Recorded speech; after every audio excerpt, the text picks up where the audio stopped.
காமராஜர் ஐயா உலக அரங்கில் தமிழகத்தையும் இந்தியாவையும் முன்னுக்கு கொண்டு வரணும்னு பல பாடுபட்டாங்க. ஏழை எளிய மக்களை அவங்களோட வாழ்க்கை தரத்தை அடுத்த லெவலுக்கு கொண்டு வந்த பெருமை காமராஜர் ஐயாவை தான் சேரும்.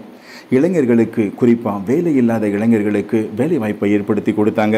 விவசாயிகளுக்கு நீர்ப்பாசன திட்டங்களை அறிமுகப்படுத்தி முப்போகம் விளையிறதுக்கான வழியை சொல்லி கொடுத்தாங்க. இளம் பிள்ளைகளை பள்ளிக்கூடத்தில் சேர்க்கறதுக்காக இலவச கல்வி திட்டத்தை அறிமுகப்படுத்தினாங்க. அவங்க வயிறார சாப்பிட்டு நல்லா படிக்கணுங்கிறதுக்காக மதிய உணவு திட்டத்தை அறிமுகப்படுத்தினாங்க. காமராஜர் ஐயா இன்னைக்கு நம்ம கூட இல்லைன்னா கூட அவங்க அறிமுகப்படுத்தின திட்டங்கள் மூலமாக இன்னைக்கு வரைக்கும் நம்ம கூட தாங்க வாழ்ந்துட்டுருக்கிறாங்க. 1975 வருடம் காமராஜர் ஐயா மறைந்தாங்க.